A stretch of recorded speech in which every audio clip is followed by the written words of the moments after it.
আমার নিজের গ্রামের কথা যখন ছোটবেলায় যেতাম, আমার বাবাকে, আমার চাচিদেরকে, দাদিদেরকে, খালাকে দেখতাম সকালবেলা ফজরের নামাজের পর আমাদের মা খালারা সূরা ইয়াসিন তেলাওয়াত না করে কোনোদিন কোনো ঘরের কাজে হাত দিত না।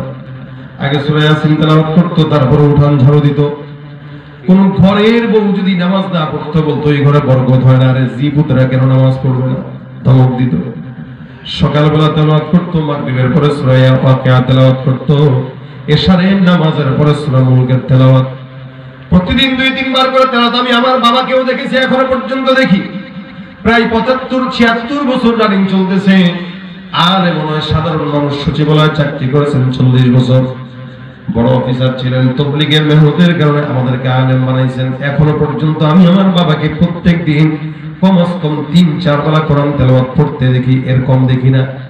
আলহামদুলিল্লাহ, ছোটবেলায় যখন আমরা ছোট ছিলাম, ঘুম থেকে জাগতাম, প্রতিদিন সকালবেলা আমাদের বাবা মায়ের কণ্ঠের তেলাওয়াতে আমাদের ঘুম ভাঙতো।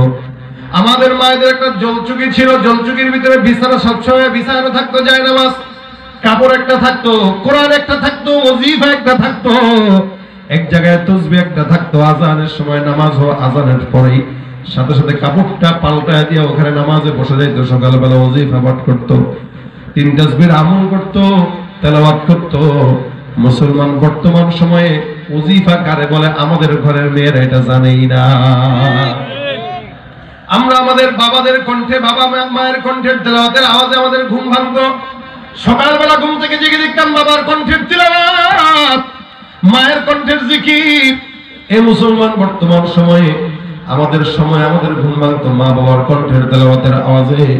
আর বর্তমান হালতে এমন অবস্থা হয়ে গেছে, আমাদের বাচ্চাদের ঘুম ভাঙে মা বাবার মোবাইল, ফেসবুক আর ইউটিউবের আওয়াজে।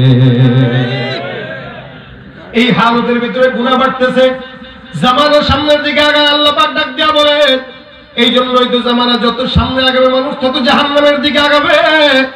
গুনাহ তো বান্দা করবেই, যদি বান্দারা গুনাহ না করতো তাহলে অন্য কোন জাতিকে আল্লাহ পাক পাঠাইতেন।